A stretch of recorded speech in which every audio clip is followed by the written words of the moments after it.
Je vais détruire ton commerce et tous tes clients viendront chez moi. Je veux que son commerce échoue et que tous ses clients deviennent les miens. Prends ça et verse-le dans sa marmite pendant qu'elle n'est pas là. Les gens mangeaient, buvaient de l'eau et la remerciaient. Sylvia se sentait fière. Mais peu de temps après, des cris éclatèrent. Quelqu'un se tenait le ventre, un autre courait en urgence. D'autres encore criaient qu'ils avaient besoin de toilettes. Rapidement, les gens se mirent à courir dans tous les sens, pliés de douleur. Certains en pleuraient, d'autres suppliaient qu'on leur donne de l'eau. Certains n'avaient même pas le temps de s'éloigner et se soulageaient derrière les bâtiments. Sylvia resta figée, complètement perdue. Pourquoi cela lui arrivait-il à elle et pourquoi pas à Tanti Propre? Le soir même, toute la zone était au courant. Le lendemain, les avertissements circulaient de bouche en bouche. Il ne fallait surtout plus acheter de nourriture chez Sylvia. Son riz envoyait les gens passer la journée aux toilettes. À partir de ce jour-là, son stand redevint désert. Plus de clients, plus de salutations, plus de ventes. Pendant ce temps, le commerce de Tanti Propre continuait de prospérer. Pire encore, de nouveaux clients arrivaient, curieux de voir par eux-mêmes cette femme dont tout le monde parlait. Et Tanti Propre, comme toujours, continuait à cuisiner, à sourire et à vendre son riz comme si rien ne s'était jamais produit. Sylvia, elle, restait seule dans sa boutique, observant malgré elle que tout ce qu'elle avait tenté de détruire devenait encore plus fort. Le lendemain, elle ne sortit même pas.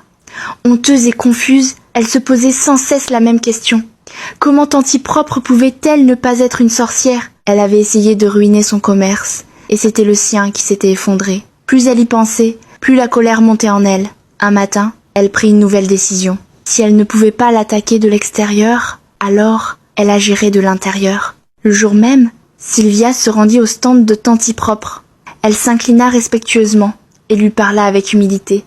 Elle expliqua que sa propre activité avait échoué, qu'elle n'avait plus d'argent et qu'elle demandait simplement la permission de l'aider. Elle proposa de laver les assiettes, de servir les clients, de nettoyer, de faire n'importe quelle tâche. Tanti Propre la regarda longuement en silence, puis lui expliqua qu'elle travaillait seule depuis 8 ans, parce qu'elle aimait la tranquillité et éviter les problèmes. Sylvia se hâta de promettre qu'elle ne causerait aucun souci. Après un moment de réflexion, Tanti Propre accepta finalement. Intérieurement, Sylvia souriait. Elle était heureuse. Elle commença à travailler aux côtés de Tanti Propre.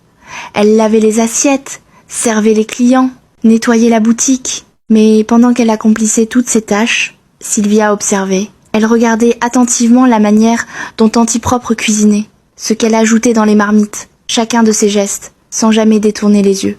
Les jours passèrent, puis les semaines. Et pourtant, Sylvia ne remarqua rien d'inhabituel, aucun ingrédient étrange, aucun objet mystérieux, aucun rituel caché. Tanti Propre cuisinait simplement comme n'importe quelle femme. Malgré cela, les plats continuaient de se vendre sans interruption. De plus en plus troublée, Sylvia décida de tenter une autre approche. Elle se mit à circuler dans le quartier, racontant des histoires aux gens. Elle les mettait en garde contre la nourriture de Tanti Propre, affirmant qu'elle n'était pas ordinaire, que c'était pour cela que ceux qui y goûtaient revenaient sans cesse. Certaines personnes la crurent, d'autres l'ignorèrent. Quelques-unes posèrent des questions. Si la nourriture était dangereuse, pourquoi continuait-elle à aider à la vendre? À chaque fois, Sylvia changeait rapidement de sujet, incapable de répondre. Pendant quelques jours, l'effet de ces rumeurs se fit sentir. Il eut moins de clients.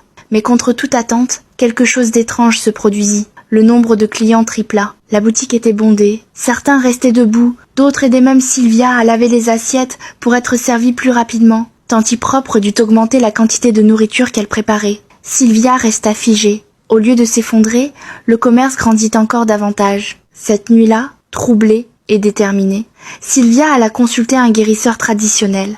Elle lui expliqua tout ce qu'elle désirait et lui demanda également un talisman pour faire prospérer son propre commerce. L'homme l'écouta attentivement et lui remit ce qu'elle avait demandé, une culotte blanche et un objet censé porter chance.